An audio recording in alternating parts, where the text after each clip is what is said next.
第211集群聊。知道了，回应了随从。许七安坐起身，掀开被子，开始穿衣服。察觉到枕边人动静的宋霆锋睁开眼，嘟囔了一声，随后问道：“你要去哪儿啊？”许七安低声说道：“我出去一趟，马上就回来。”宋霆锋嗯了一声。对话结束呢，两人脸色忽然僵住了，然后不约而同地打了个寒颤。滚滚滚！宋霆锋搓了搓手臂的鸡皮疙瘩，骂道：“打扰我的好梦。”等许七安离开，原本背对着宋霆锋的朱广孝呢，默默地转了个身。月华如水，星子寂寥，河面寂寂无声，在月光中泛起涟漪，像一枚枚闪烁银光的鳞片。张巡抚的房间亮着灯，许七安敲了敲门，得到应允之后，推开巡抚大人的房门。并不宽敞的房间里，张巡抚和江律中对坐饮茶，后者指了指边上的座位：“坐，自己倒茶。”蓄着山羊须，表情严肃的张巡抚朝许七安微微的颔首。对于这位曾经2次出现在朝堂，2次斗倒一位尚书的神奇铜锣，张巡抚给予最大的重视和友好的态度。大半夜的喝茶，是嫌睡眠质量太好啊？许七安入座，语气颇为随意：“2位大人，换杯之来何事？”督察院和打更人分属不同衙门，但都有同一个上级，就是魏渊。因此张巡抚可以算是自己人，许七安呢，不必太拘谨和客套。张巡抚笑道：“许大人断案如神，能力过人。本官深夜找你过来，是想谈一谈本次赴云州的任务。”许七安斟酌着开口：“大人觉得呢？”卷宗我已经看了，周民的死没有任何破绽，没有伤口，没有中毒，是再正常不过的死亡。死得无声无息，不留任何破绽，这也是一种破绽。周民就是那位无故死亡的案子。江律中补充：“各大体系里能做到这一点的，只有道门和巫师。根据工部尚书的案子反馈，其党与巫神教有勾结，杀人凶手多半便是一位4品的梦巫。”许七安点了点头，首先是肯定了张巡抚的智商，是个头脑清醒的官员，并不昏聩，知道自己即将面临什么。这就很舒服了。就怕遇到成事不足败事有余的上级，不怕谁一样的对手，就怕猪一样的队友。说实话，之前看张巡抚如此孱弱，许七安确实有过这方面的顾虑。其次是肯定江律中的猜测，任何杀人手法都会留下清晰的痕迹，这里不是指留下线索，而是一种直观的让人明白他是被杀的印象。即使以高明手法摧毁魂魄，死者也会呈现呆滞惶恐的面部特征，能让人死的就像睡着了一样。只有道门和巫神教能做到非常简单的推理。许七安虚心求教：“大人认为我们到云州后该怎么查？”查案他有一手，但官场上的交际运作他是门外汉。周民是一位经验丰富的案子，他不会把重要的证据留在身边。我们要做的就是找出他隐藏起来的证据。这一点，许大人你是个中高手，到时候希望你多多费心了。巡抚大人郑重其事地说道，对于许七安的业务能力很信赖。我尽力而为吧。许七安忽然想到一个问题，皱着眉：杨传南是云州都指挥使，掌军政大权，会不会逼反他？到时候我们首当其冲，会被清算。手握兵权的官员和京城的官员是不一样的，京城6卫3大禁军营都在皇室的掌控中，文官根本无力抗争。但身为益州都指挥使，手握兵权，岂会任人割宰呢？这是我们不得不承担的风险，由我和江金罗从中斡旋处理，届时你听令行事便是。张巡抚把担子接了下来。到了云州，我或许可以拉来一批帮手。帮手？张巡抚疑问的语气，许七安呢？没敢打包票。届时再说吧。张巡抚点点头，没怎么放心上。庄大人，您对云州了解多少？我指的是匪患。张巡抚略微沉吟。云州之所以被称为匪州，是有原因的。这在史书上留下了一笔，还得从500年前的《清君侧》说起。武宗皇帝篡位的这段历史，许七安原本是不知道的，经历了桑坡案才有所了解。当年武宗皇帝率军攻入京城，而后迅速平定各州，但在云州遭遇了守将激烈的抵抗。当时的云州都指挥使是一位名将，擅长用兵，更善守城。即使以武宗皇帝的偷略，一时间也无法攻克云州。两军对垒，打了数年的持久战，打得民不聊生，百姓困苦不堪，索性就落草为寇。而云州山脉众多，易守难攻，加之土地肥沃，成了山匪草寇滋生的温床。等武宗皇帝收复了云州，才发现云州早已遍地山匪。一场持续数年的苦战，让大奉军元气大伤，无力剿匪。武宗皇帝只好班师回朝，打算休养生息之后再做清算。后来朝廷组织过几次剿匪，每次都付出巨大伤亡，而云州匪寇灭了一批，又出现一批，春风吹又生，最后演变成朝廷要犯、江湖败类的乐园。张巡抚感慨：沉疴难去啊。原来是历史遗留问题。这种事儿，开国皇帝没有解决，后世皇帝几乎不可能再去解决了。一来能力不及，二来难免安于享乐。许七安微微颔首，表示自己明白了。三人又交流许久，各自离开。返回房间，不出意外，又把朱广孝和宋霆锋给惊醒了。练气境的高手五感敏锐，任何风吹草动都会被惊动。两位同僚没有在意，很快陷入酣睡。许七安没睡，点燃油灯，坐在桌边，取出了玉石小镜。二号，我刚收到消息，朝廷派了巡抚奔赴云州。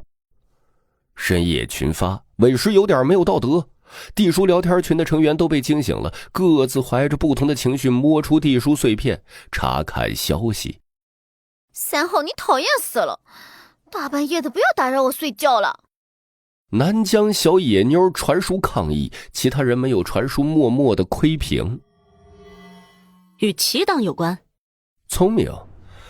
打更人安插在都指挥使司的案子，查出了云州都指挥使杨川南暗中援助山匪，输送军需，养寇自重。对了，这杨川南便是齐党在云州的代言人。这不可能，我不知道杨川南是不是齐党的人，但是我知道他绝不是养寇自重，为山匪输送军需的人。二号的反应有点激烈呀，他与杨川南认识，关系还挺好。许七安庆幸自己没有在张巡抚面前打包票，否则就翻车了。同时心里暗暗警惕，到了云州得注意身份，不能暴露。先锁定2号是谁，再观察他与杨川南的关系，确认2号是狼还是平民。这没什么不可能的，工部尚书倒台，总该交代点什么出来吧。2号，你想想，齐党勾结巫神教，暗中扶持山匪，可他们远在千里之外的京城，想要办事就得有个代言人。只需要证明杨川南是齐党的人，那他就绝对不可能清白。我看人很准呢，杨川南不是这样的人。2号说话这么主观的吗？感觉是个女人呢。女人通常是感性且主观的。许七安心里腹诽，没有把这句话说出去，毕竟2号若是位女拳师，现在就该气都冷了。3号，为什么你总有那么多的消息啊？你是贩卖消息的掮客吗？5号忍不住吐槽了，他有些泄气，自己好不容易卖出一个股神复苏的消息，让所有人都欠了自己一笔债，而3号呢，时不时就在群里抛出重磅消息。对于5号这种没有营养的话，众人默契地选择了无视。许七安传书调侃：哎，这消息1号应该早知道了，难道1号没有告诉你们？这就是1号的不对了。1号心机有些深呢，不说话的人永远是最阴险与最深沉的。你给我滚！许七安原以为1号不会理睬，谁想反应竟如此激烈，开口就是舌战莲花。我没得罪1号吧，只是随口调侃，至于这般激烈反应吗？许七安有些茫然，有些生气了，就不理1号了，直接传书：2号，你若不信，等朝廷的巡抚到了，可以配合他们一起调查，倘若杨川南是冤枉的，正好还他一个清白。好。许七安满意的点点头，这样啊，就把2号绑上战车了。对了，袁景帝的身体状况如何？身体应该挺好的，问这个干嘛？呸！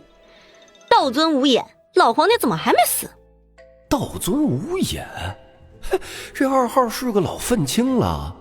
我越来越好奇他的身份，如果让我发现你有官身，许七安嘿了3声，成功与2号打过招呼后，许七安呢想起了这次开启群聊的第2个目的。对了，我似乎没有告诉你们桑坡底下的封印物的真身。桑坡底下封印物的真身，这下子别说是天地会其他成员，就连5号都是困意全无，精神一振。第212集1号的身份。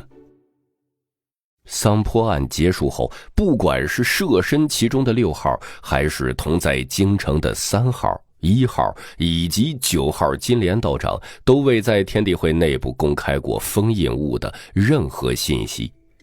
要说不好奇是不可能的，只是6号进了一趟打更人衙门的地牢后，便对此案讳莫如深，绝口不提。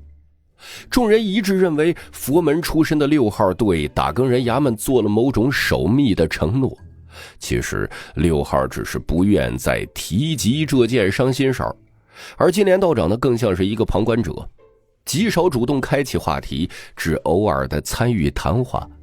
1号喜欢窥屏，心思深沉，其余人对此不抱期望，他沉默那才是合理的。今日呢，终于等来3号愿意对此事坦诚不公的谈一谈。桑坡案由打更人处理，即使在打更人内部也是头等机密。3号之所以现在才说，可能是他近期才真正探知到桑坡案的过程，了解其中的隐秘。4号呢，本能地分析起来。3号是个愿意分享情报的人，他是一位心胸坦荡的读书人，之所以怀疑杨川南，也只是因为他根据情报分析情况，并不掺杂过多的个人喜好。2号心里那点不满顿时也是烟消云散。你想要用这个情报换取什么啊？5号下意识地提出这个问题。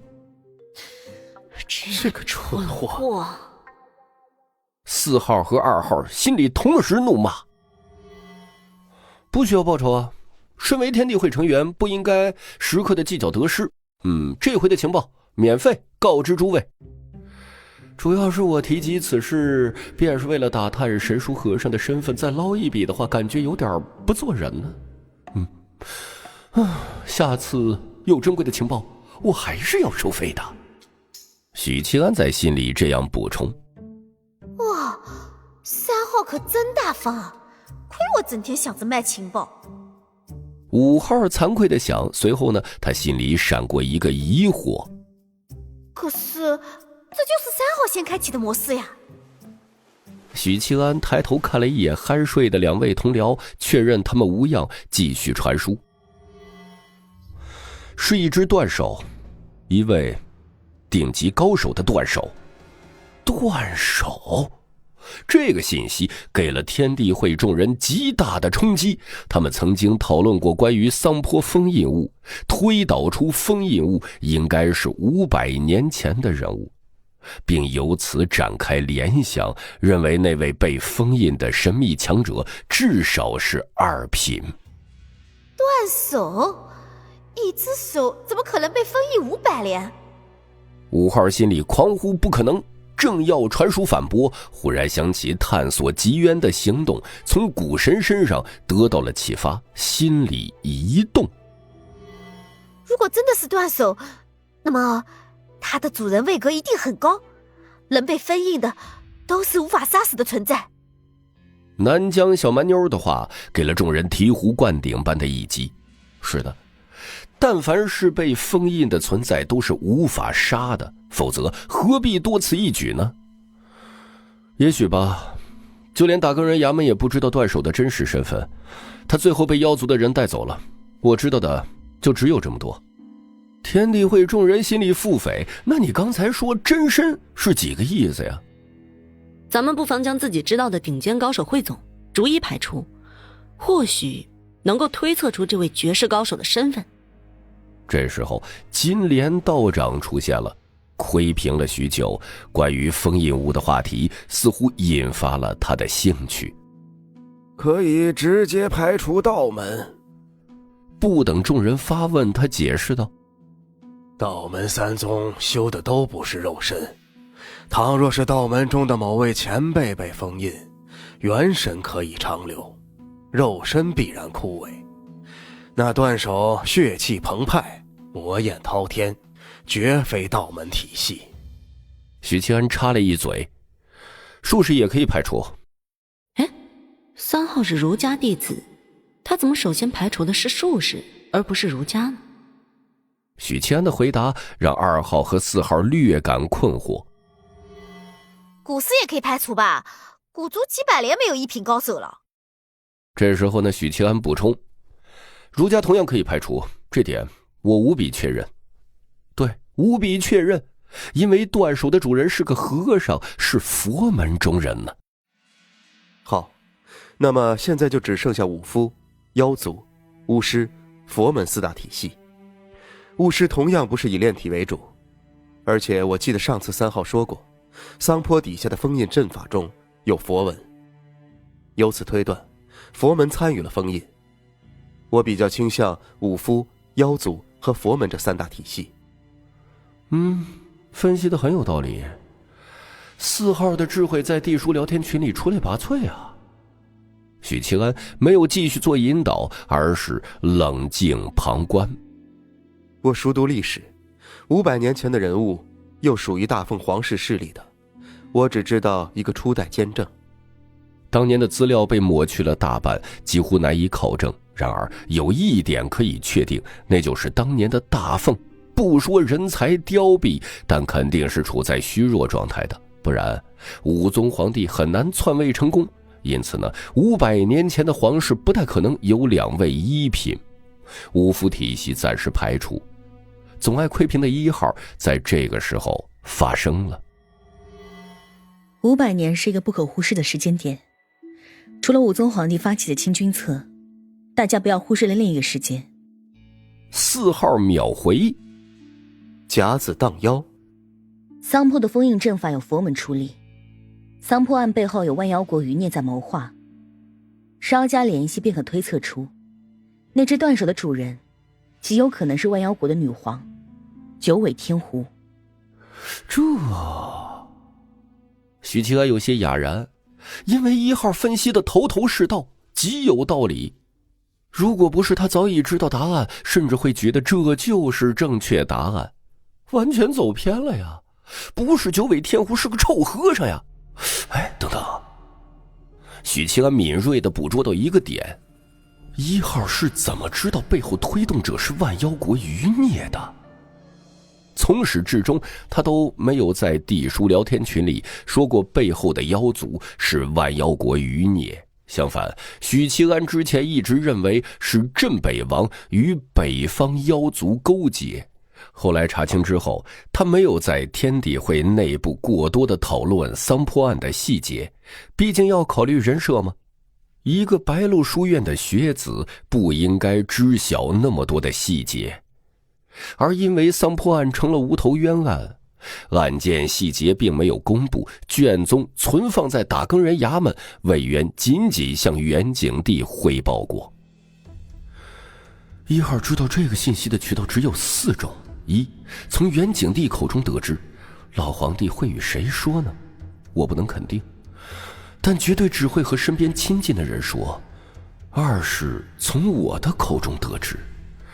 这件事我只向3个人汇报过，他们分别是魏渊、金莲道长、怀庆公主。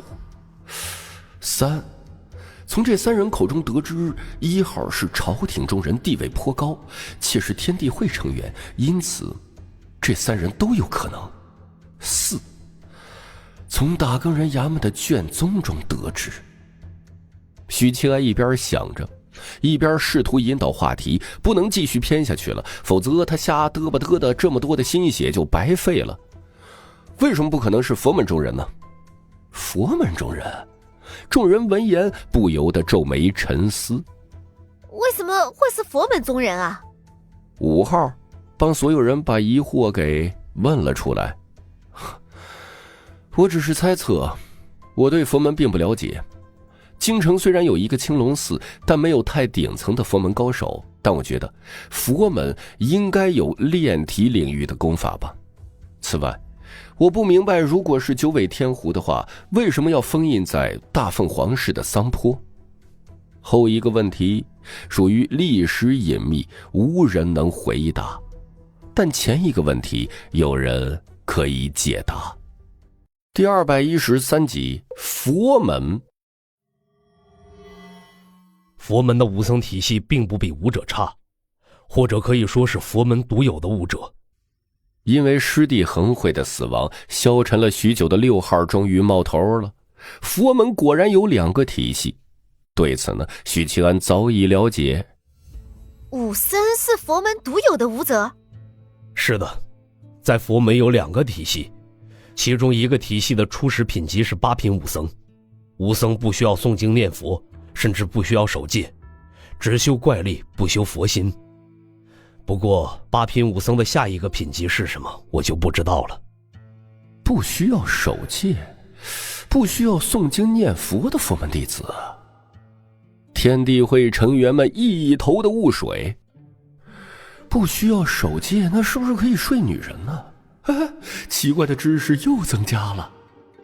许七安是知道武僧体系的，但头一次听说武僧竟不需守戒。那下次可以尝试邀请恒远去教坊司，给他安排一位小娘子。许七安呢，继续引导话题。如果那位被封印的强者是佛门弟子的话，那么只要查一查500年前的佛门历史，相信就能查出他的真实身份吧。这件事我挺感兴趣的，如果各位有相关的消息，可以卖给我。天地会众人当即表示会留心相关消息。神书大师，我已经尽力了。许七安吐出了一口气，对于神书的身份谜团，他现在只做铺垫，不急着探究。保守估计，神书的品级应该是1品，1品高手到底有多强呢？许七安心里毫无概念，恐怕就是见多识广的金莲道长也没有概念，毕竟地宗道手才2品。不过即使被分尸，即使被封印500年，依旧无法磨灭生机和元神。此等神异在许七安心里已经可以划入神魔行列，这简直就是人形天灾。因此还是8品炼气境的许七安一点都不着急去探究。话说回来，金莲道长挑的天地会成员来自5湖4海，却没有一位是西域的，这是偶然还是有什么特殊原因呢？过了片刻，见没有人再继续说话，4号当即说道：说起佛门，我倒是想起了一些有趣的往事。3号，这和你们儒家有关。哼，儒家的事儿跟我有什么关系啊？我只是披着儒家外皮的大羹人。许七安自嘲着摆正了脸色，盯着玉石镜的镜面，额颈镜面闪现出文字：4号的传书过来了。我曾经游历过西域，那里的人普遍都不识字，蒙昧落后，更不知礼为何物。不过当地人颇为好客，他们热情地招待了以剑客形象出现的我。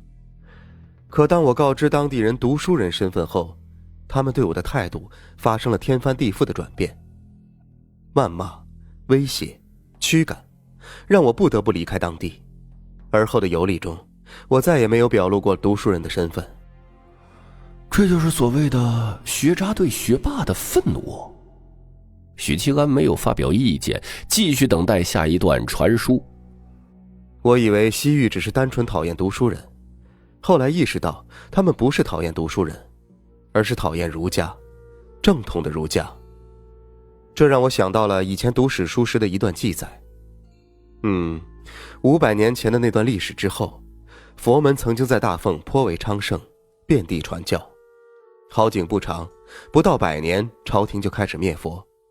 推动灭佛的正是当时的首辅，而他还有一个身份，白鹿书院的院长。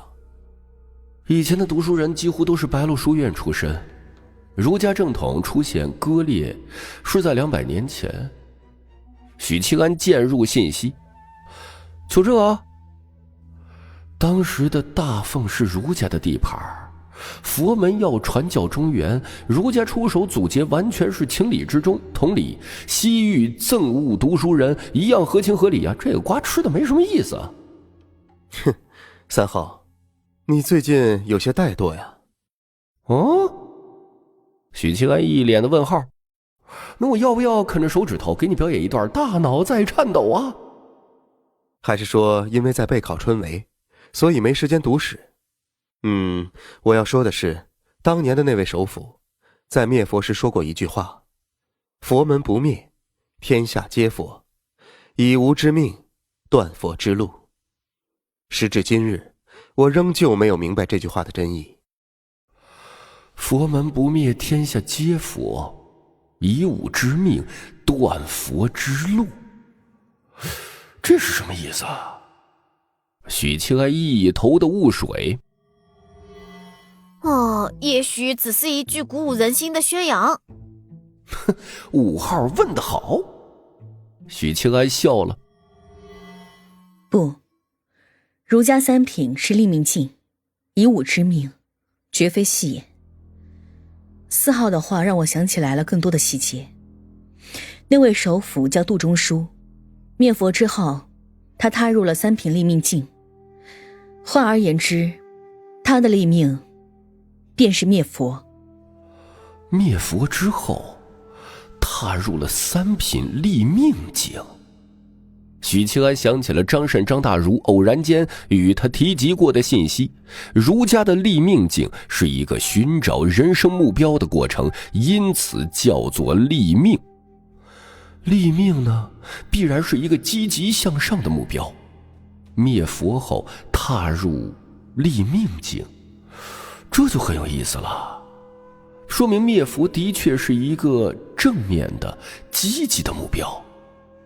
许七安心里想着传书。立命境类似于佛门发宏愿，以灭佛踏入立命境，这意味着灭佛是正确的。有了3号这位儒家学子背书，众人意识到了不对劲。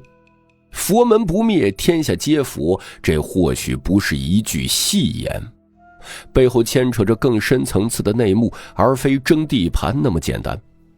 许久没有人说话，似乎在思考着这件事背后潜藏的真相。过了10几分钟，2号说道：“3号，这次赴云州的巡抚队伍里有多少高手？”明面上只有1位金罗，暗中不知。哼，只有2个字用得好。2号心里吐槽，但凡了解过大更人衙门的都知道，金罗是4品武夫，4品的武者在战场上个个都是以1挡1000的绝顶高手，在凡人的范畴里凝聚了1的4品是巅峰了，在往上是3品，3品拥有断肢重生的能力，早已不是凡人。即使是我的队伍加上我自己，要对付1位4品金罗，恐怕也只能同归于尽的下场。2号叹息一声，半晌无话。确认没素质的群友都下线了，许七安这才收了小静，离开了房间，站在甲板边缘，面朝大江，倾泻膀胱的负担。然后呢，系好腰带，回了房间。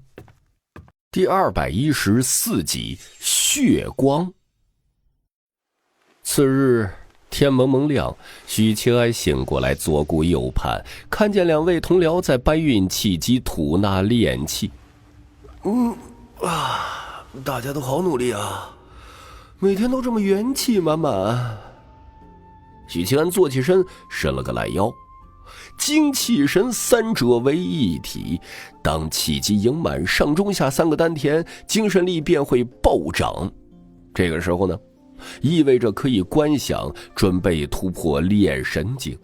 许清安的气机早就盈满丹田，都快溢出来了，而随着日日不辍的观想，精神力与日俱增，就差1个气机便能踏入炼神境。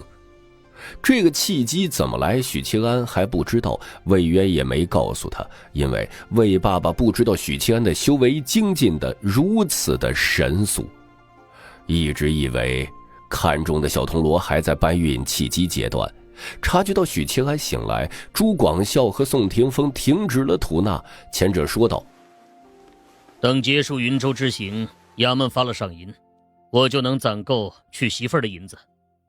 朱广孝呢，有一个青梅竹马的妹妹，不是亲妹妹，而是邻家妹子，两人感情甚笃，王八看绿豆，很对眼。但是妹妹的父亲要朱广孝拿100两银子的彩礼，否则门都没有。朱广孝月俸5两，再加上一些灰色收入，一年大抵能赚个80多两，但他还得应酬，日常开支啊，还得去青楼，每年只能攒30多两，已经很不容易了。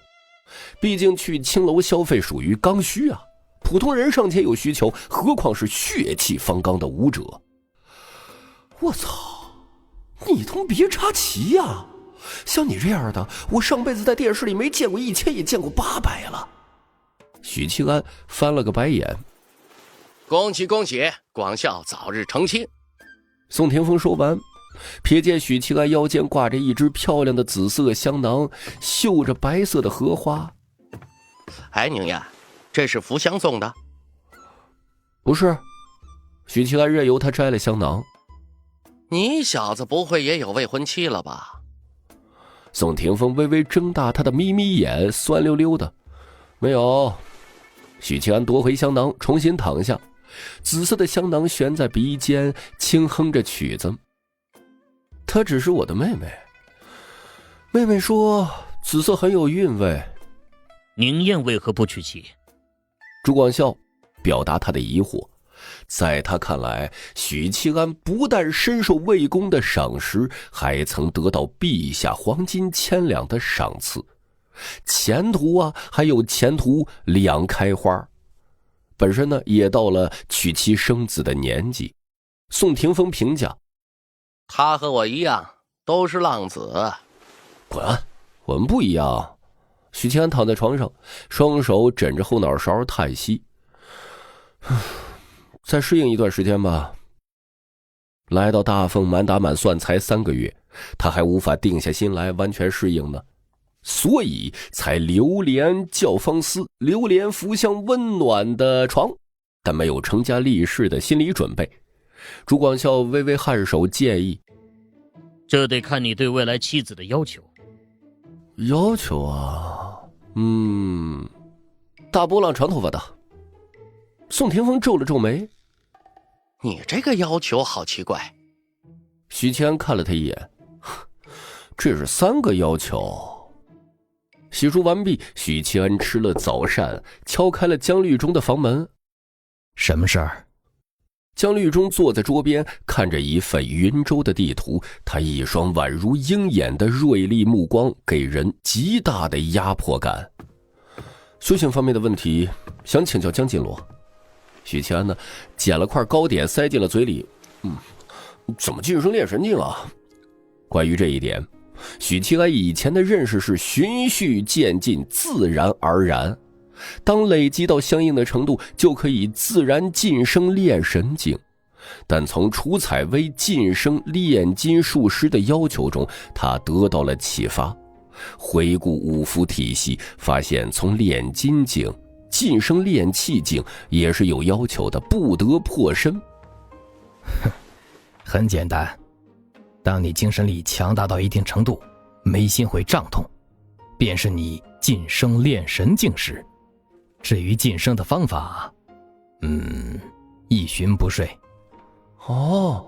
10天不睡是认真的吗？不会猝死的。见许七安一脸茫然，江律中解释：你没听错，1旬不睡，熬过去就能晋升炼神境，熬不过去，轻则昏迷，重则神衰而亡。武者体系每一个品级都是一次生死考验。为何要一旬不睡啊？你在炼精境时，想必时常体验肉身的极限，每一次突破极限，体力都会增长。那你知道元神的极限吗？许七安摇头。突破元神极限最好的办法就是不眠。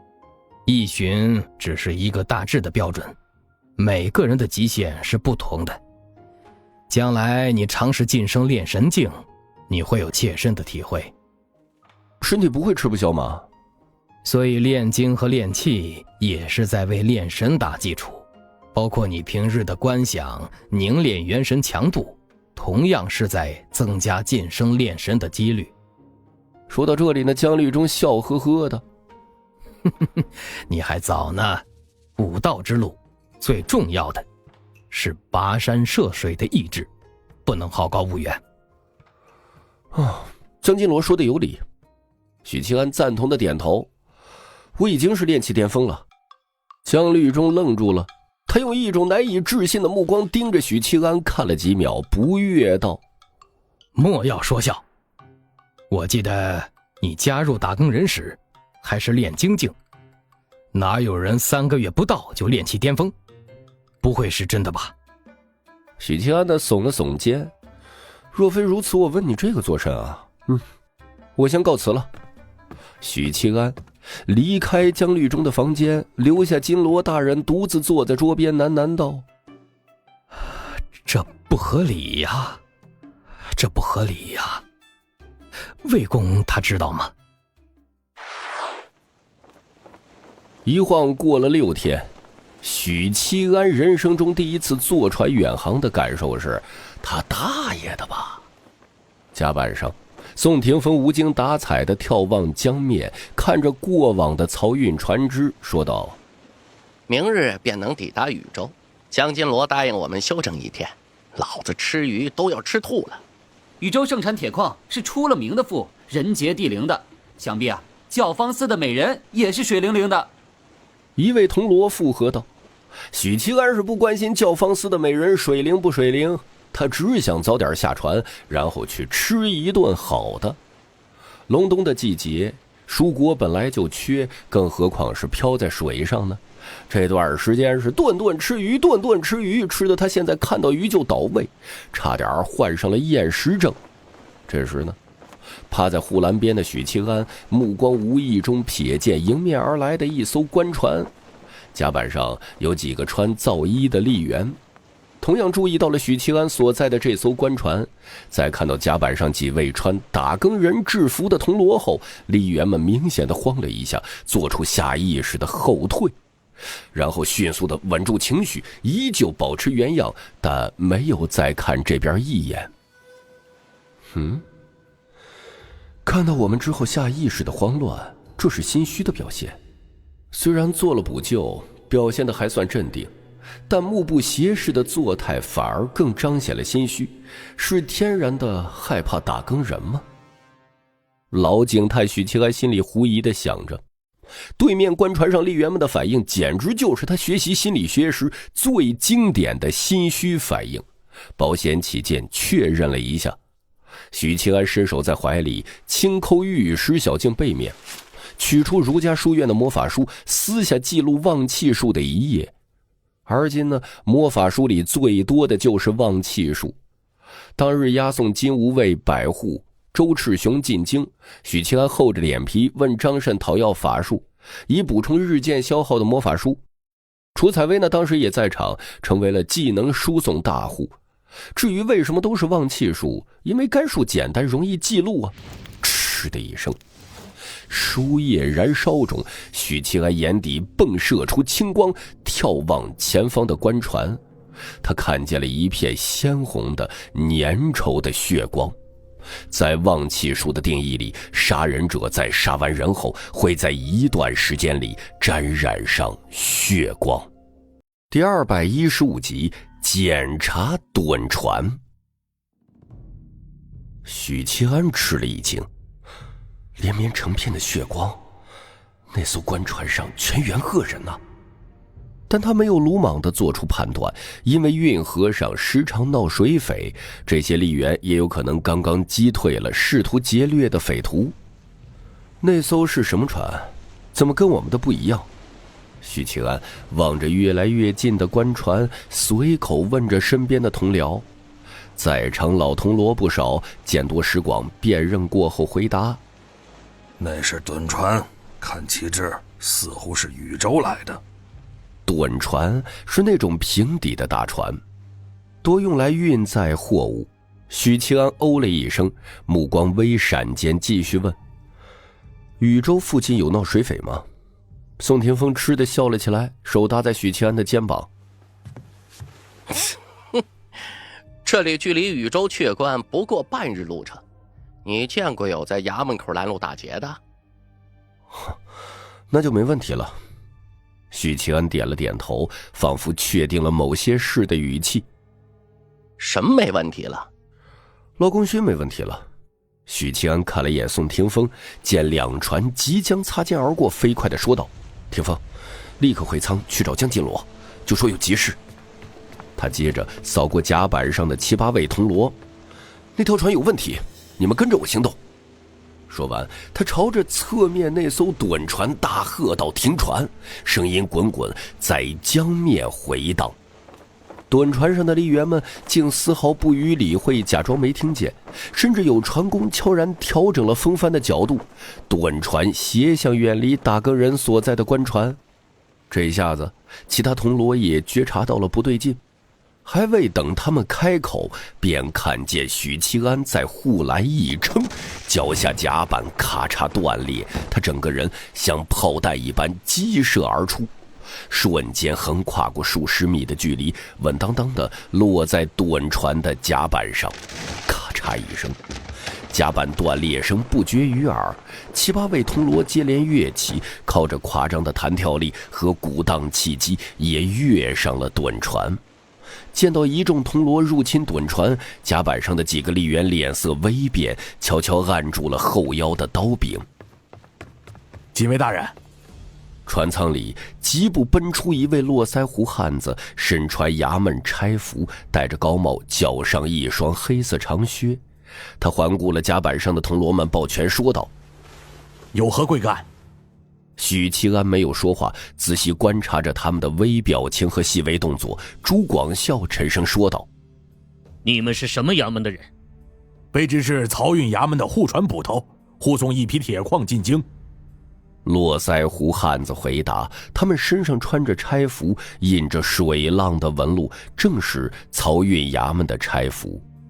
禹州盛产铁矿，盐和铁都属于国家命脉，通俗的讲就是战略资源，也是财政大头。对此呢，铜锣们并不意外，转头看向了许七安，不明白他为何要忽然拦截此船。许七安眯了眯眼，注意到一个细节，到现在为止，这艘趸船还在航行，没有抛锚。广孝，让船停下来。许七安沉声说道。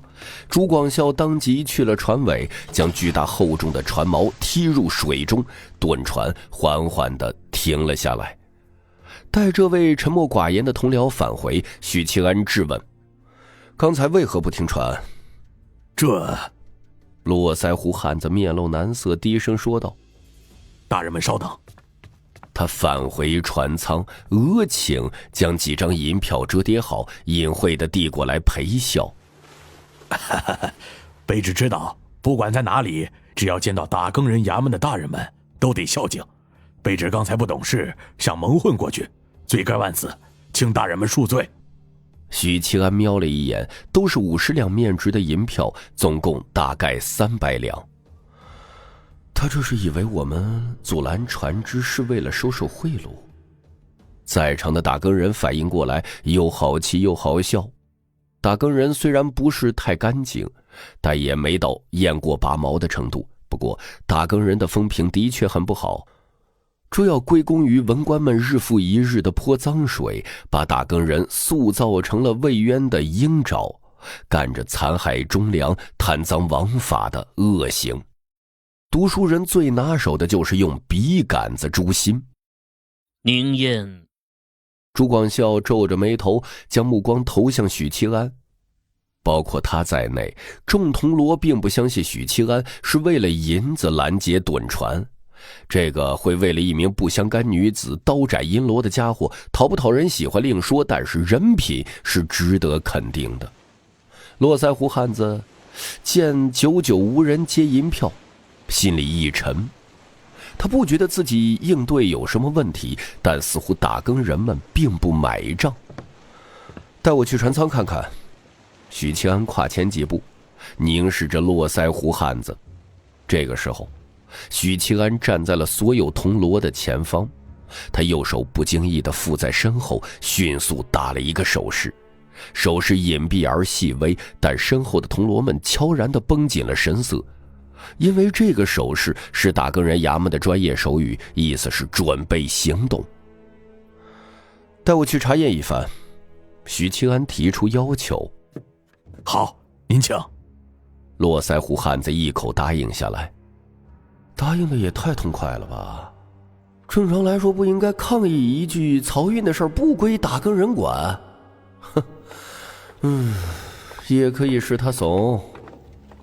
许清安思考着，领着同僚们随着络腮胡进入了船舱，顺着狭窄的楼梯来到底舱，逐一点亮蜡烛。络腮胡汉子领着打更人们查验了装满了一个个货箱的矿石。一位铜锣抓了一把细碎的铁矿石，啧啧道：都是高品质的铁矿，经过筛选的。络腮胡汉子笑呵呵几声，算是回应。那位铜锣不动声色地丢下铁矿，用刀鞘顶了一下许清安的腰，眼神示意了一下：你们继续查验。他与那铜锣走到一边，低声问：怎么了？铜锣压低声音：矿石磨得太细了，品质过于优异。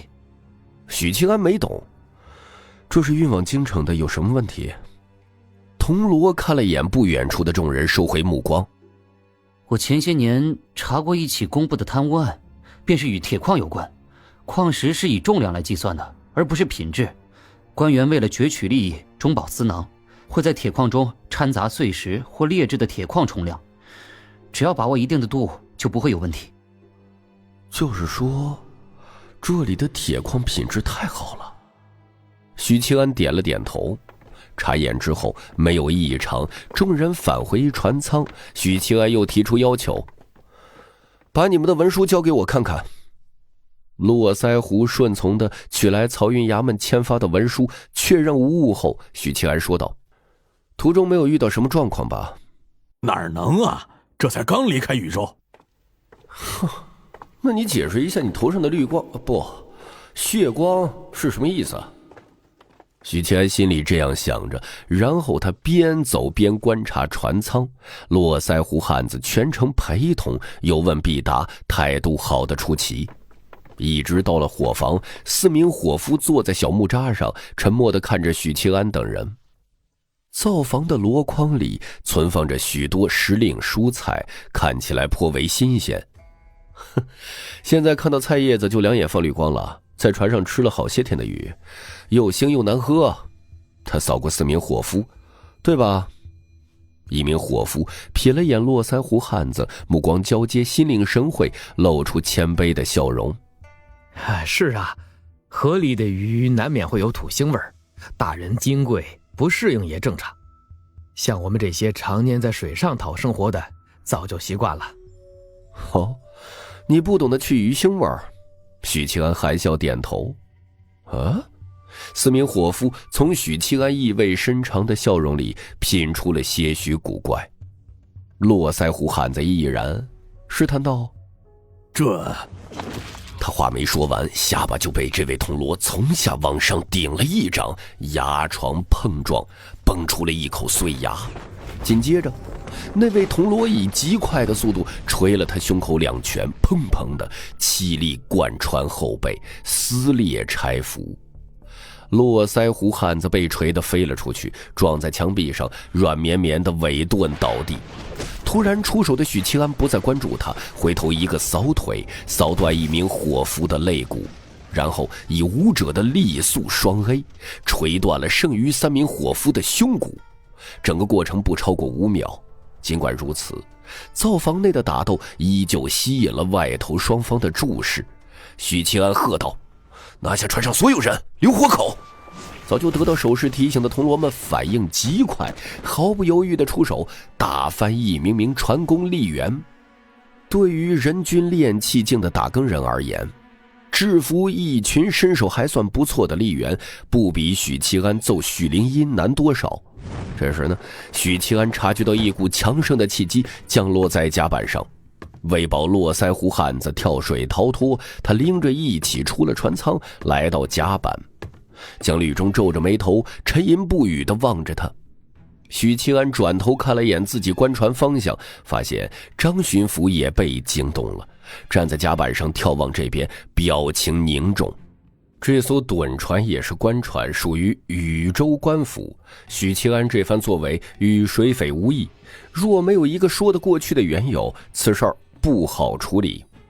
你在干什么？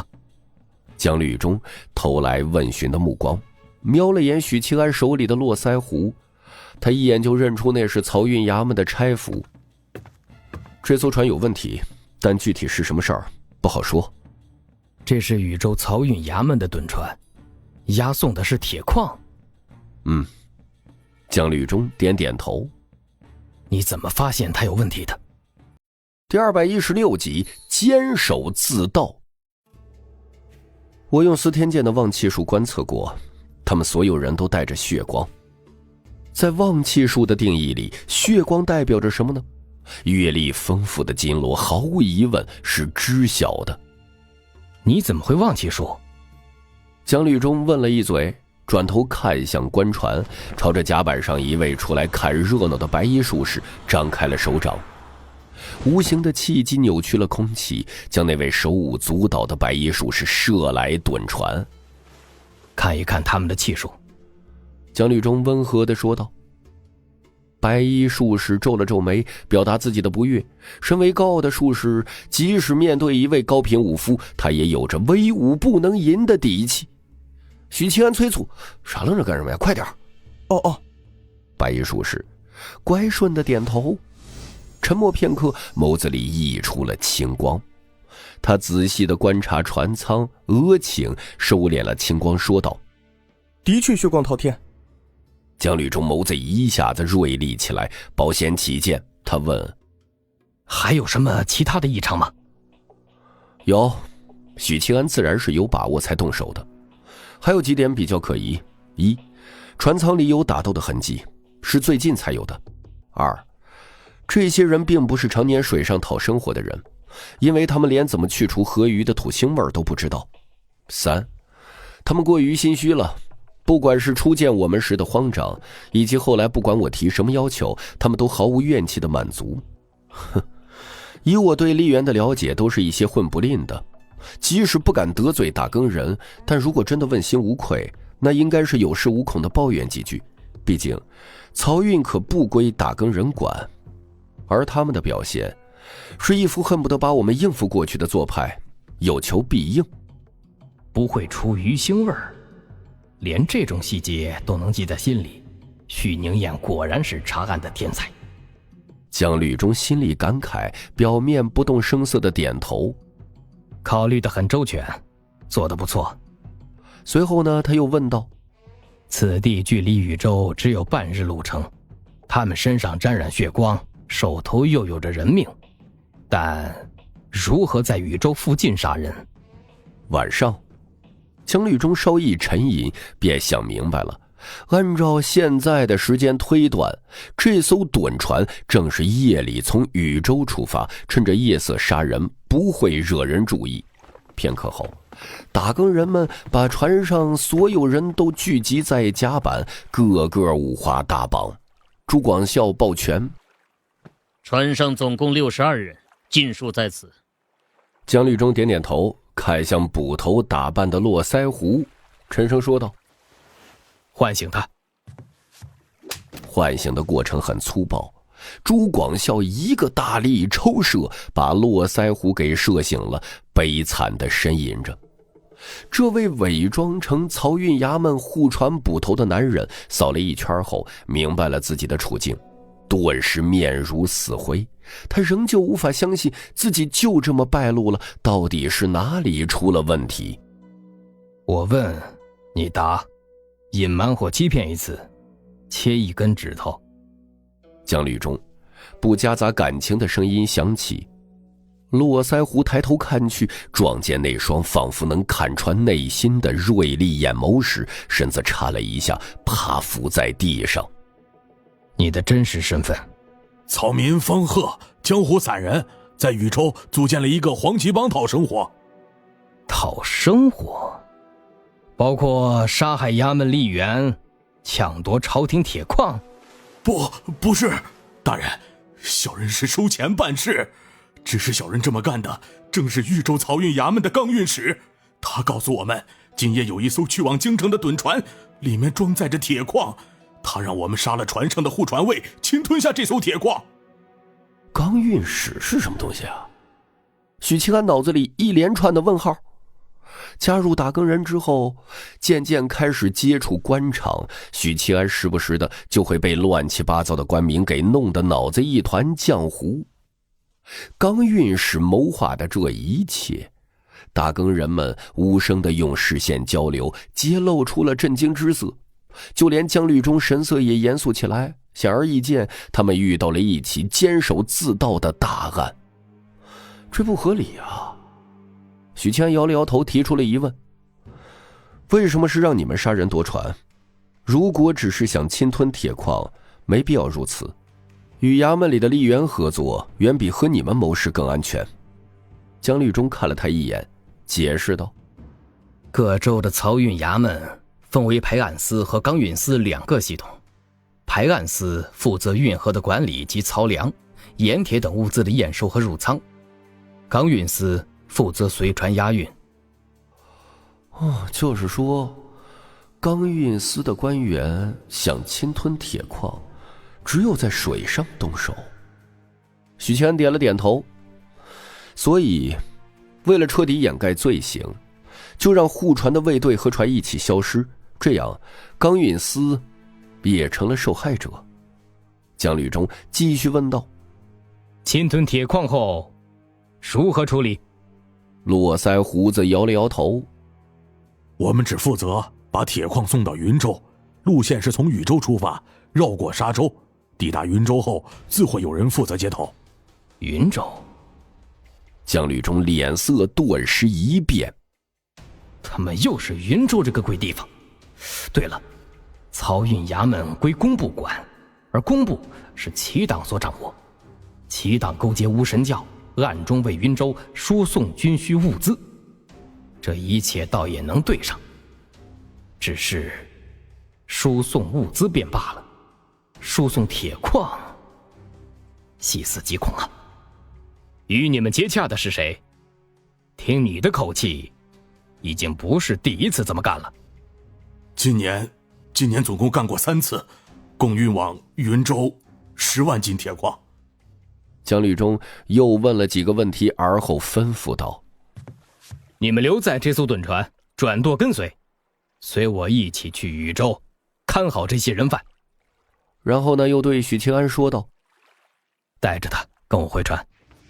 这次许庆安没有靠自己的力量返回官船，脚底一股气机拖着他浮空而去，随着江吕中横掠过数10米，来到张巡抚身边。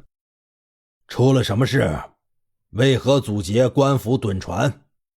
张巡抚一叠声的询问。确实出事了。江吕中做了个请的手势。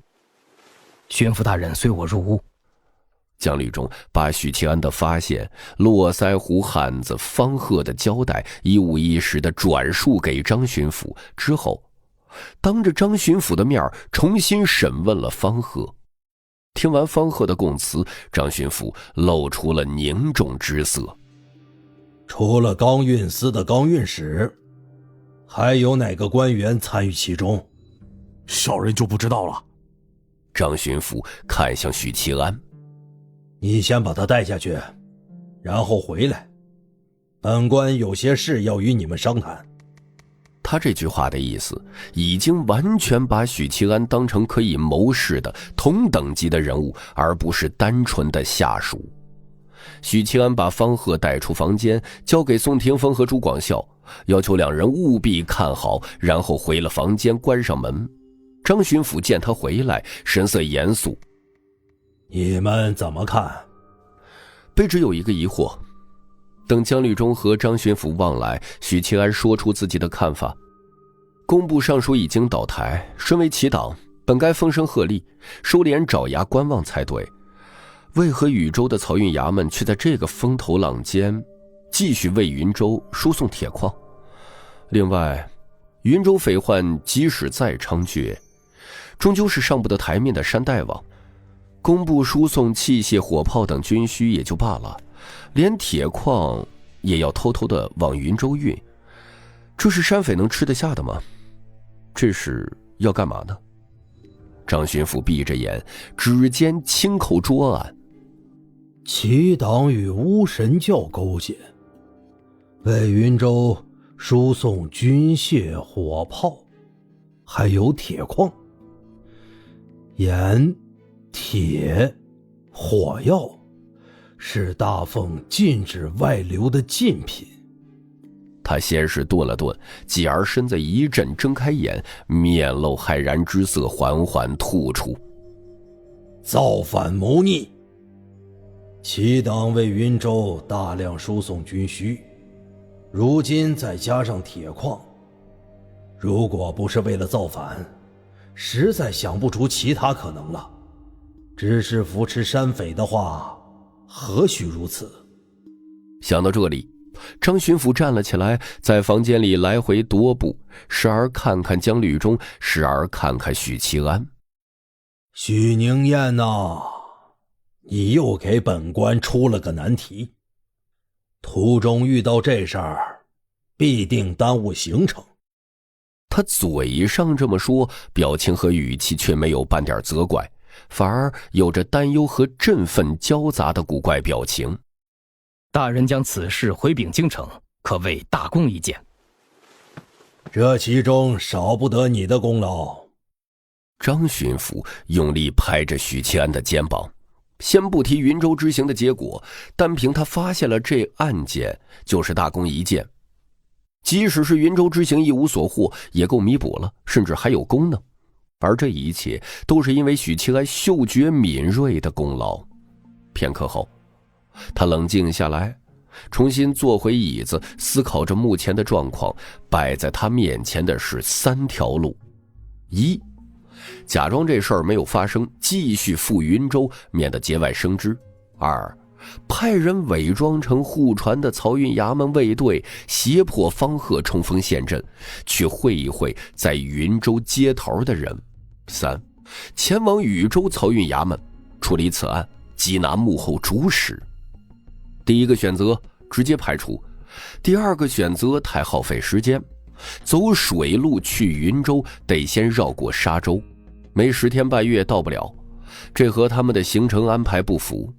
而禹州刚运使是近在眼前的线索。张巡抚说出自己的选择后，得到了姜律忠和许七安一致认同。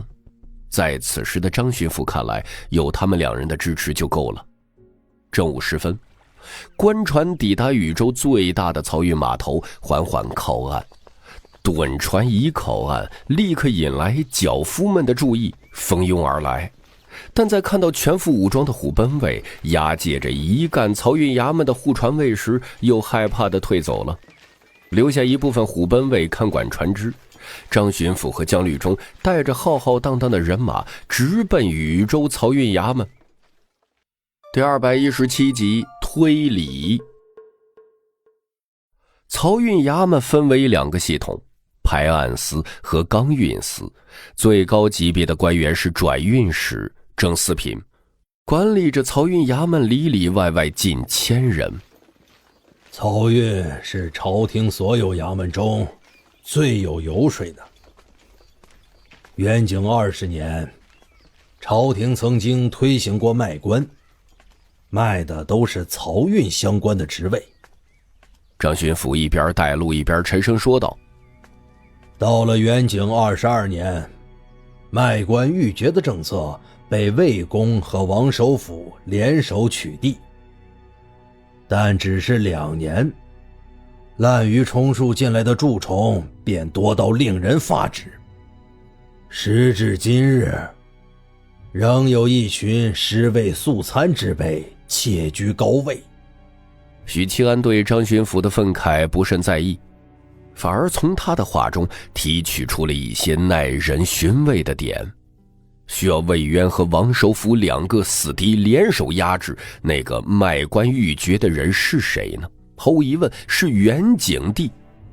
史书上卖官鬻爵的皇帝不少，元景帝不是个例，这些皇帝都有一个共同点，花钱如流水。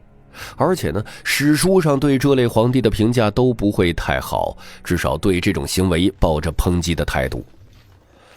禹州漕运衙门到了，衙役见一群人马来势汹汹，为首的是穿飞袍的大官以及胸口绣金罗的大更人，连问询都没有，狂奔着冲进衙门禀报。过了几分钟，禹州漕运衙门的转运使正四品大员步履匆匆地亲自出门迎接。这位转运使年过50旬，胡子花白，相貌普通，眉心有一颗黑痣，让他平平无奇的外表多了几分特殊。本官张行英，奉旨前往云州查案，这是内阁的文书。张巡抚取出了一本薄薄的册子递了过去。原来是巡抚大人，失敬失敬，里边请。转运使看完文书后，恭敬的递还，然后侧着身做出请的手势。一行人进了衙门，转运使领着张巡抚来到衙门大厅，入座看茶后，转运使笑道：哈哈，巡抚大人舟车劳顿，可是打算在禹州休息数日啊？他不动声色地观察着这位京城来的巡抚，只觉得对方是个不苟言笑的无趣之辈，见面至今不曾露过笑脸。京城来的大人都这般倨傲吗？这位转运使还不知道事情的严重性啊。张巡抚摆摆手：本官是否在此留宿，只看案情进度如何。此言怎讲？转运使愕然。张巡抚望向大厅外，朗声道：带上来。连同络腮胡汉子方鹤在内，62名黄旗帮的成员被带了上来。他们身体带着或轻或重的伤，神色萎靡。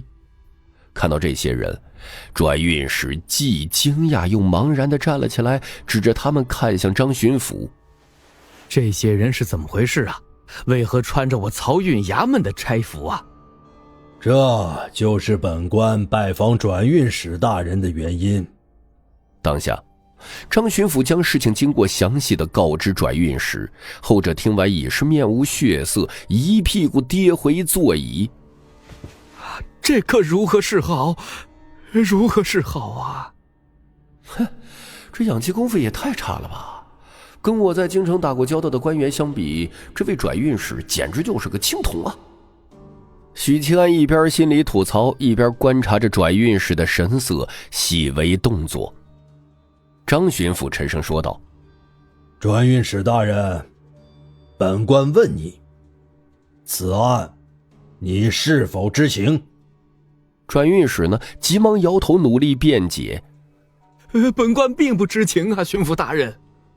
张巡抚没有搭理，扭头看向了人群中的白衣术士。几位白衣术士微微颔首，示意没有说谎。沉吟了一下，张巡抚说道：那刚运使是否在衙门内？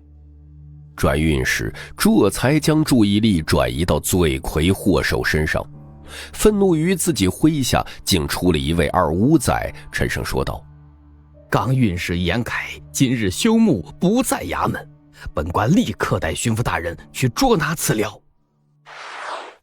刚运使严凯府外，张巡抚挥了挥手，让虎贲卫散开，包围严府。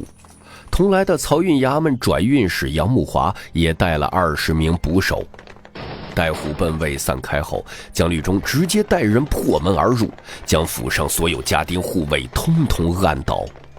虎贲卫、漕运衙门的捕手、打更人3股人马席卷整个严府，迅如雷霆，不给对方反应的机会。大人，人在书房。漕运衙门的捕手率先发现严凯。当许七安随同僚们赶到书房时，晚了一步。他看见喷溅了满地的鲜血，浓稠如块。刚运使严凯无力地躺在大椅上，脑袋歪斜，脖颈处有一道深深的伤口，右手边的地面落着一柄匕首。这个结果显然出乎了杨转运使和张巡抚的预料。愕然之余，愤怒充盈了胸腔。不过两人的怒火并不同，转运使的怒火更接近无能狂怒。刚运使一死，所有的目光就聚焦在了自己的身上，他肯定是被最先怀疑的对象。张巡抚则是一种煮熟鸭子飞走的愤怒。人太多了，容易破坏现场，而且不能保证在场的没有凶手，很可能会破坏关键线索。许七安是最冷静的，念头转动间当机立断：所有人退出书房，在外头等候。听到这话的张巡抚精神一振，扫了眼众人，沉声说道：都去外头等待，退出书房。很快，书房里只剩下了江律中、许七安以及2位大人。巡抚大人，这严凯定是畏罪自杀了，此案与本官无关啊。杨转运使一叠声的解释，急着撇清关系。张巡抚根本不理他，看着许七安：许宁燕，你好好看看。杨转运使不禁看了许七安一眼，很快就不再关注，拉着张巡抚继续解释，絮絮叨叨的诉苦表清白。血迹凝固成块，刚死不久，但在我们入府之前，差不多是我们进入漕运衙门时死的。许七安点点头，他简单的查看了严凯的尸体，创口如此明显，没必要再验尸，就是被割断颈动脉死的。看完尸体后，许七安照例检查了书房的每一个角落，寻找可能存在的蛛丝马迹。整个过程只有短短5分钟。许七安叹了口气：“巡抚大人，他是被杀害的，不是畏罪自杀。”张巡抚颔首：“何以见得？”喋喋不休的转运使停止了辩解，扭过头来：“颈动脉被割断的话，人会因为缺氧，因为求生的本能而挣扎，不会做成这样。当然，仅是如此判断，他被杀还不够。严凯是个左撇子吧？”杨转运使一愣：“你怎么知道？”他的左手中指一侧有厚厚的茧，这是常年握笔留下的。正常人的茧是在右手中指，因此我判断他是个左撇子。你们再看脖子上的创口，左深右浅，这是右手持刀才会留下的刀痕。哎呦，神了！转运使震惊地看着许七安，眼里再没有半点的轻视。半炷香的时间不到，就能找出线索，推断出死亡的真正原因。哎呦，这简直，这能力真的是太过神奇了，厉害！第218集，来喝酒喝酒。张巡抚还是第一次亲眼目睹许七安的断案能力。尽管他早有耳闻，不管京城官场怎么流传这个小铜锣的事迹，听说和见到是两回事儿。然而那并没有卵用，与案件的侦查起不到突破性的作用。严凯的死因是割喉，不像巫师的梦中杀人那么花里胡哨。可正因为这种简单粗暴的行凶手法谁都能做，反而愈发难以锁定凶手了。没有监控的情况下，破案实在是太费劲儿了。门窗没有被撬动，没有被破坏的痕迹，凶手与死者显然是认识的。审问一下府里的下人吧，看有没有人刚来拜访过，或者有没有听到严凯的呼救声。还有，审问漕运衙门所有人，包括转运使大人。还得记得搜身，避免有掩盖气息的法器，阻碍了望气术的观测。许七安给出了建议。张巡抚说道：“转运使大人，请配合我们。”之后的1个多时辰里，司天监的3名术士一刻不停地观测着漕运衙门的官员和吏员，但并没有什么收获。随着钢运使严凯的死亡，这宗监守自盗案的线索断了。张巡抚在江律中的陪同下去了禹州的提刑按察使司，该衙门掌管刑狱，正好是管这事儿的衙门，同时呢也是朝廷的监察机关，隶属于督察院。张巡抚是督察院的迁都御史，是提刑按察使司的顶头上司。黄昏的余晖中，许七安坐在漕运衙门的屋脊上，沐浴着金霞，在脑海里重新复盘这宗案子。死了一个钢运使，整个案子的线索就断了。这同样是一个线索，说明幕后之人没有操纵整个漕运衙门。由此可见，这不是简单的一起贪污案。工部尚书已经倒台，禹州的漕运衙门依旧继续着重复的操作，往云州偷运铁矿，这意味着还有人在幕后操纵。这个人的权力不大，只能支配钢运使一人，不，未必是权力不大，没准是为了隐蔽行事。如果不是被我走狗屎运般的撞上，可能偷运铁矿的事儿会一直延续。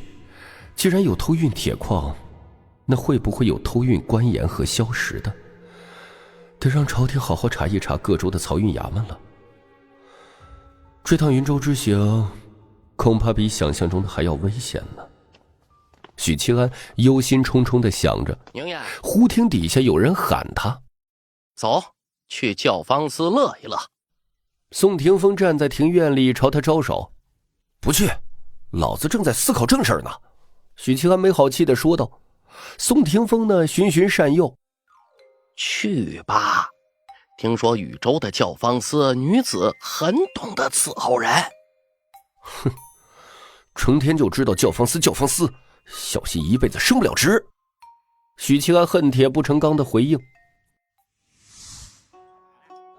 禹州教坊司，悠扬的丝竹声里，许七安端起酒杯大笑道：“来，喝酒，在水上漂了6天了。”打更人们是一起举杯，人均一位清秀美人推杯换盏，言笑晏晏。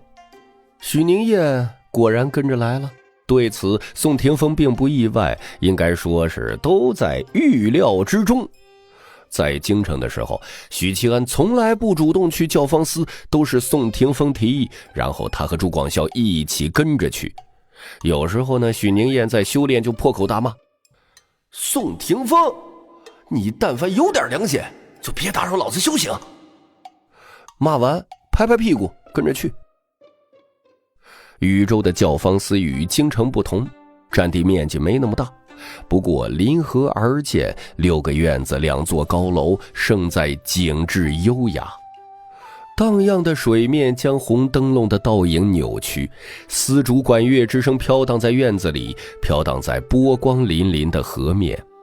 以许七安等人的身份地位，当然不会去楼里与那些鱼龙混杂的嫖客一起喝酒。经漕运衙门的官员领路，他们来到了一位叫做红袖的花魁院子里打茶围。那叫红袖的花魁似乎有些不情愿，一伙人在院子里喝了小半个时辰，他还没有出来呢。千呼万唤始出来，犹抱琵琶半遮面。哼，白居易当年写这一句的时候，不知道心里是否有暗讽琵琶女矫情做作。许七安就觉得叫做红袖的花魁娘子挺做作的，或者自视甚高。打茶为后半段才姗姗来迟，不咸不淡地轻笑了一声，捏着酒杯：“奴家身子不适，休息了片刻，几位老爷莫要见怪。”喝了一杯酒当作赔礼，就没有任何表现了。不过呢，也有尽职尽责的充当令官，玩行酒令啊。在场的都是铜锣，行的肯定不是哑令，是划拳和摇骰子。脸上的笑容过于职业化，腰杆一直挺着，身躯略显僵硬，这说明没有真正的融入氛围里，比较忌讳与酒客有肢体接触。刚才被我摸了一下小手，眼里都是厌恶的。总结：看不起武者。许七安喜欢观察人的微表情以及细微动作，因为这些细节呢，都是内心一定程度的折射，这是他当年留下来的职业病。红袖姑娘的表现让许七安想起了初见福香花魁，当日那位教坊司艳名远播的花魁也是这般表面客套，内心疏离的态度。只不过福香的职业道德更高，没有表现得那么明显，而这位红袖则有些赤裸裸。当然，福香是京城教坊司的花魁，京城什么地方呢？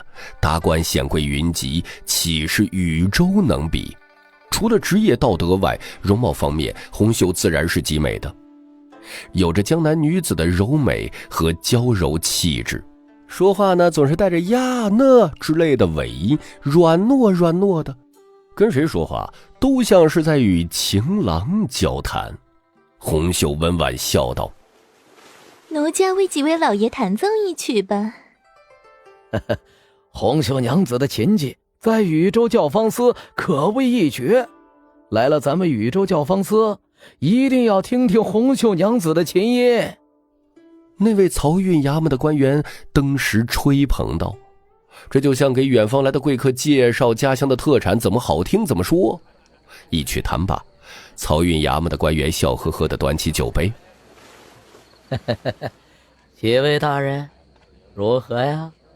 宋霆锋是老油条，忙举杯接过话题：“比起京城教坊司的福香花魁，也不遑多让，还是有些差距的。”许七安不是偏爱自己的相好，纯粹是站在一个客观的角度评价。哦，是那个疏影横斜水清浅，暗香浮动月黄昏的福香花魁？漕运衙门的官员眼睛猛地一亮。禹州与京城之间路途遥远，但这首诗出世好些时日了，读书人之间书信往来，把它传播到各州儒林。这2句诗流传甚广，热度比莫愁前路无知己，天下谁人不识君要更高。正是。哎呀，传言福香娘子国色天香，是世间1等1的美人啊。漕运衙门的官员期待地问道：“这就是名声的滤镜了。福香是京城最出名的名妓，头顶着这么一个光环，在热衷风月场所的男人眼里，简直是天字号女神。”红袖娘子笑容微微僵硬，有些不高兴。在她的院子里讨论一个同行业的大拿，还这般津津乐道，她感觉没什么面子。宋廷锋仿佛没觉察到红袖娘子的不悦，嘿嘿怪笑2声，指着许七安：“嘿嘿，这就要问他了。还行吧，在我见过的美人里，能排进前5。”说这话的时候，他的脑子里闪过一位位的美人：沈申、凌月、怀庆、临安、国师、楚采薇。人言否？众人忍不住看了许七安几眼。漕运衙门的官员干笑：“哎呦，真会说笑，大人真会说笑。”不是说笑。沉默寡言的朱广孝开口了，替同僚解释：“福香是他的相好。”第219集，失之交臂。漕运衙门的官员脸色差点没绷住，努力的管理表情，这才让自己没有嘲笑出来。福香是他的相好，堂堂京城第1名妓，会看上你们这种粗鄙的武夫？哼，怎么不说公主是你的相好啊？怎么不说那位神秘的女子国师是你的相好啊？不过呢，酒场上吹牛属于基本操作。漕运衙门过来陪酒的官员心里不屑，表面上的依旧笑呵呵。粗俗的男人。红袖花魁眼里的不屑已经不加掩饰了，只是他很好的低头饮酒，没让其他人看见。他本就不喜欢武夫，一点都不懂怜香惜玉，说话做事都粗鲁得很，不像是读书人，温文尔雅，吟诗作对，对待教坊司里的女子也是客客气气的。没想到大人还与福香娘子有这么一段情分，不知道大人高姓大名？红袖半认真半嘲讽地说道。漕运衙门的官员用责怪的眼神盯了他一眼，忙端起酒杯。来来来，喝酒喝酒喝酒。这个话题就此带过。宋廷锋笑道：“宁燕，还好啊，头没跟着一起去云州，否则断然不同意我们来教坊司寻欢作乐。”这不是寻欢作乐，这是游山玩水。下次头问起，你就这么回答他。宁燕。红袖看了几眼许七安。打茶围结束了，红袖花魁提前离席，然后呢没有了声息，没有留那位客人喝茶，这代表着他没有看上在场的打更人。一位打更人沉声说道：“哼，不识抬举。”漕运衙门的官员有些尴尬，心里颇为恼怒，不是针对打更人，而是红袖。只是教坊司不归漕运衙门管，身为禹州教坊司6位花魁之一的红袖，完全不需要看漕运衙门脸色过日子。宋廷锋不甚在意的摆摆手：“无妨无妨，那我们接着下一场。”许七安赞同老宋的做法，强扭的瓜不甜。一行人离开了院子，宋廷锋3人拐去了河边，借着夜色的掩盖，他们站在岸边解决膀胱的膨胀。炭火熊熊的卧室里，红袖喝了一口解酒茶，坐在梳妆台前，让推门进来的丫鬟揉捏肩膀。丫鬟轻笑着：娘子，他们走了，竟然说京城第一名妓福香是他的相好，连奴婢都瞧得出来是说大话呢。红袖撇了撇嘴：武夫便是如此粗俗难耐。歇了片刻，一位丫鬟敲了敲门，在外头说道：娘子，魏公子带着同窗们包场。红袖一听，脸色顿时明媚起来，喜滋滋的：给公子们上酒，让他们稍等片刻。说完呢，连忙催促丫鬟：快伺候我更衣，取那件最漂亮的金织罗裙。魏公子是禹州知府的侄儿，是位饱读诗书的秀才，长得是一表人才，温文尔雅。换好漂亮的罗裙，头戴玉簪和金步摇，盛装打扮的红袖来到酒室，盈盈施礼。红袖见过几位公子。他自然而然地陪坐在白袍魏公子身边，年轻书生指点江山，激昂文字，这才是他喜欢的环境。每每此时，就万分羡慕那位素未谋面却如雷贯耳的京城第一名妓。这是何等的幸运，才能遇到一位才华出众的学子，并得他赠诗，流芳百世。方才来了几位京城的大人，似乎是打更人。红袖一边给魏公子倒酒，一边聊起此事。竟有人说京城的福香花魁是他的相好。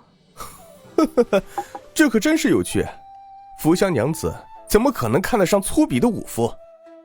魏兄半个月前去过一趟京城，有没有见过福香花魁的疯子？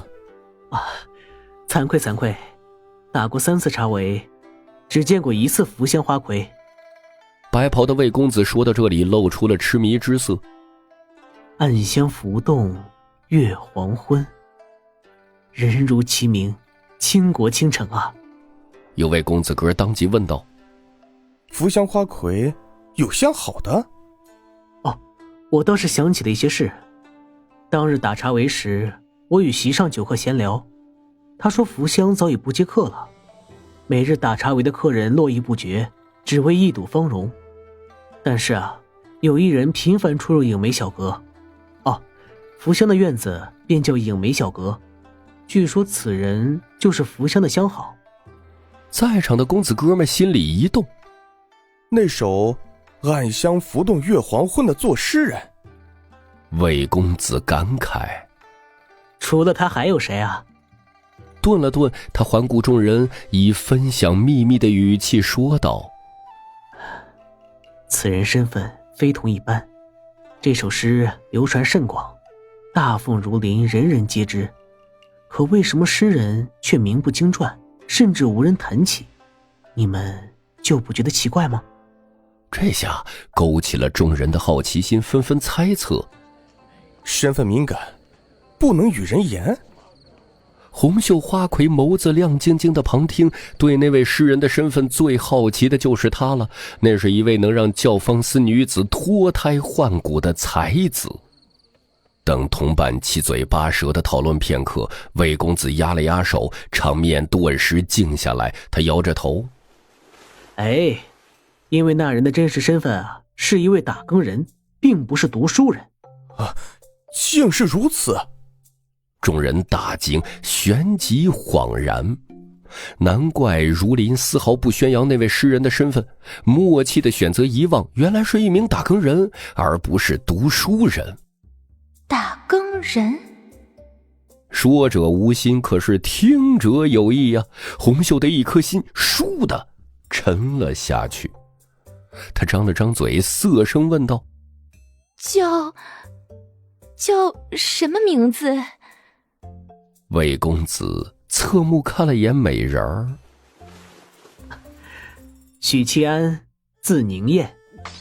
哐当一声，酒杯摔在了桌案上，然后滑到地面碎了。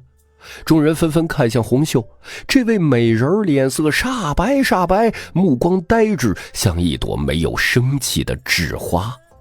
正茫然呢，红袖突然往桌上一趴，哀切地痛哭起来，哭的是梨花带雨，哭的是伤心欲绝，身子在簌簌地颤抖。每个人的际遇都不同的，错过便错过了，再怎么后悔都无法挽回。错失一炮而红的红袖娘子哭的是上气不接下气，大概要好些天才能领悟这个道理，然后在很长时间的忧闷中自我调节。红袖花魁哭成这样，只能退出大茶围。魏公子等人不愧是知书达理的读书人，非但没有抱怨责怪，反而是安慰红袖好生歇息。送走红袖之后，魏公子等人继续喝酒。教坊司这种地方本就是社交应酬场所，美人在侧是锦上添花，不在也无妨。男人之间该喝酒喝酒，该聊天聊天。刚才不是说有打更人来打茶围吗？魏公子一动，想起这个细节，问身边陪酒的丫鬟：方才红袖娘子说其中有人自称福香是他的相好。好像是的。魏公子内心隐约有了猜测，不再喝酒，郑重其事地盯着丫鬟。那铜锣叫什么？公子，奴家不知道。丫鬟摇头，心说这我就没在意了呀。其他公子哥都是聪明人，联想到红袖娘子方才的异常，吃了一惊。那许宁燕来禹州了。刚运时的案子今天才发生，还没在禹州传开。这群学子里只有魏公子有官场背景，但要知道这些事儿也得1-2天之后。明日可以去驿站看看，若是那位打更人住在驿站，少不得要拜访一番。第220集，青州故人。驿站，马车减速停靠在驿站外。张巡抚从马车下来，脸色严肃，与随行的江吕中一起返回驿站。此时已经是圆月高悬的夜晚。张巡抚看了眼稍远处的马棚，只有零星几匹马拴在那里。进了驿站，问过驿卒，才知道打更人几乎都在外面鬼混，没有回驿站来。本就心情沉重的张巡抚怒道：荒唐！我等皇命在身，岂可如此懈怠，贪图享乐？江吕中笑了，他们在船上憋了这么多天，放松放松也是人之常情。巡抚大人无恙，其他人怎么着都无所谓。两人上了楼，黑漆漆的走廊里，迎面走来一位穿裤衩的家伙，大冷天的抱着肩，瑟瑟发抖。江吕中拥有夜视能力，盯着来人纳闷：你整什么幺蛾子？我刚洗完澡，冷水澡。没有夜宿教坊司的许清安回答。然后呢？这里是南方啊。他没头没脑地说了一句，然后忽然叹息：找一找以前的感觉。江金罗、张巡抚，你们回来了，其他人留宿教坊司去了。张巡抚点点头，自顾自地进了自己的房间。那你怎么没留宿教坊司啊？江律中审视着许清安，据他所知，这小子也是个花场老手啊。任何与银子挂钩的交易都是低俗的，是罪恶的，坚决抵制这种行为。许清安脸色严肃地说完，嘚嘚嘚的径直走远了。江律中望着他的背影，心说：这小子是喝高了吧，净说些糊涂话。而且练精进的武者早已寒暑不侵，却装出一副饥寒交迫的模样。许清安进了房间，关上门，自娱自乐地发抖，快速地奔上床，把被子一卷，假装自己生活在阴冷潮湿的南方。按照地理位置来说，禹州虽然不是沿海，但也是南方了。与京城的刮骨寒风不同，禹州的冷是贴着肌肤钻入毛孔的，这让许清安想起了上辈子生活的南方。大冬天的洗澡，灌热水抹香皂，一边抹一边发抖。洗完澡穿衣服，穿着穿着鼻涕就流出来了。可惜炼气境武者体魄强悍，等闲是不会觉得冷了，即使泡在冰水里，顶多也是感觉冰凉。裹着被子，许七安安心地进入梦乡。烛光如豆，摇曳着昏黄的光晕。张巡抚坐在案前，提笔书写折子。臣路过禹州，无意中察觉到一起贪污案。禹州漕运衙门钢运使严凯指使当地帮派黄旗帮杀害护船卫队，贪没铁矿，偷偷运往云州。臣查阅禹州漕运衙门沉船卷宗，发现10年内沉船次数总共43起，丢失铁矿200万斤，数额之巨，令人发指。国贼无声无息间榨取大凤国祚，敲鼓吸髓，令人不寒而栗。蜀州1州之地，10年内便丢失200万斤铁矿，大凤16州累积的话，又将是何其庞大的数额。臣请陛下彻查大凤各州漕运衙门的趸船倾覆事件。前工部尚书勾结巫神教，暗中扶持云州匪患，恐有逆谋之举。此外，铜锣许西安机敏过人，能力出众，乃国之栋梁。此番破获趸船案，此人当居首功。云州之行凶险莫测，微臣必当竭尽全力，鞠躬尽瘁，死而后已。次日黄昏，一行人离开禹州，继续乘船赶赴云州。白天，许七安带着虎贲卫和打更人同僚，在城里采购一些时令蔬菜、酒水、米粮等物资。走的是漕运衙门的账，相当于是白嫖了。当天夜里，船上伙夫给钦差队伍做了一顿丰盛的晚餐。酒足饭饱后，许七安盘坐在房间里吐纳。宋廷峰都替同僚感觉可惜。宁燕呐，你昨儿没睡禹州教坊司的花魁，真是太可惜了。哼，那红袖娘子看不起咱们这种粗俗的武夫。那是你没表露身份，你要告诉他，你就是写出暗香浮动月黄昏的大才子，他还不急着自荐枕席呀？许七安就有些纳闷，既然这样，你怎么不帮我说呀？狗屎，老子嫉妒都来不及，替你扬名，然后眼睁睁看着你又睡花魁呀？你不也天天风流快活？能一样吗？关了灯，全都一个样。是吹了灯吧？宋廷峰纠正，油灯是用来吹的，关灯是几个意思呀？朱广孝同样在吐纳，听到这里暂停了一下，睁开眼。除了教坊司的花魁，我看府衙那位吕捕头也很中意宁燕。宋廷峰一下子更酸了。哎，你怎么做到的呀？撩拨梁家的本事太强了，教哥哥几手啊？哥哥？教弟弟几手？你得叫声爹。滚蛋！宋廷峰一口拒绝。他以前被许宁燕用同样的套路给骗过一次。哼，叫不叫？爹。许七安笑了。姑娘们都是水做的。宋廷峰和朱广孝没听懂。什么意思啊？要走心啊，不要走肾。好像有点道理啊，但你真的有资格这么说吗？宋廷峰说完忽然怒道：你又骗老子一个爹，赶紧喊回来，不然我宰了你！他说着说着就扑了过去，准备强人所难。这时呢，三人耳廓一动，听见外头传来呼救声。出事了！许七安一脚蹬开宋廷峰，顾不得穿靴子冲出了房间，两个同僚紧随其后。几乎在同时，修为高深的阎罗们也冲了出来，随后是铜锣。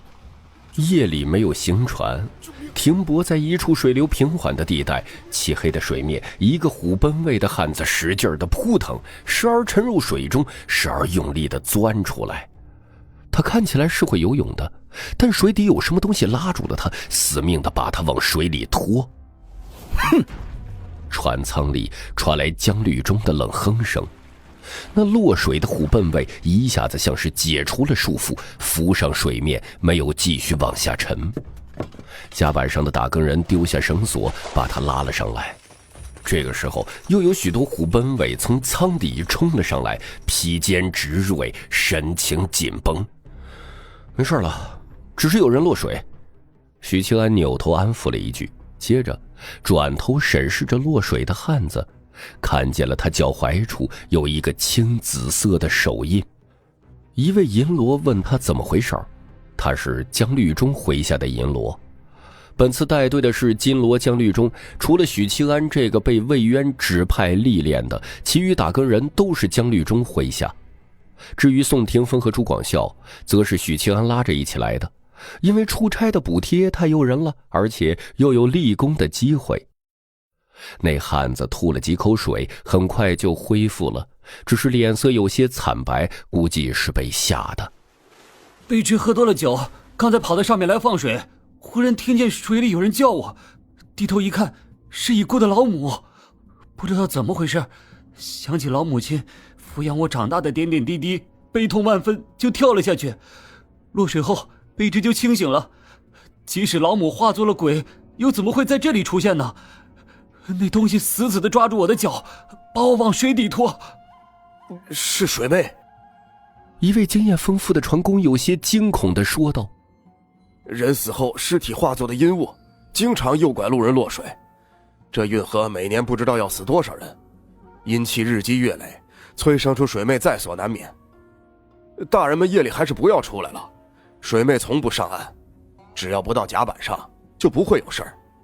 我们出船时每到夜里，吃喝拉撒都在舱里，这是行规。众人不由得扭头看向了漆黑的水面，大晚上的遇到这种事儿，怪瘆人的。有了这个插曲，虎贲卫的甲士夜里便不再出来解决新陈代谢问题，打更人该怎样还是怎样。就说许清安，每次夜里都故意跑到甲板上一泻千里，但没遇到传说中的水妹。并不是许清安胆子大，想让水妹放产假，他只是想看看水猴子长什么模样。前世就是听着水猴子的故事下大的。昨天，钦差队伍终于抵达了青州码头。到青州之后，就要改走旱路了。走旱路就得有马车、马匹，这些东西钦差队伍是没有的，需要找青州官府帮忙调度。下了船，张巡抚笑呵呵地走到许清安的身边。青州布政使是白鹿书院的大儒杨公杨子谦。许清安一时没有反应过来，张巡抚补充：号子阳居士。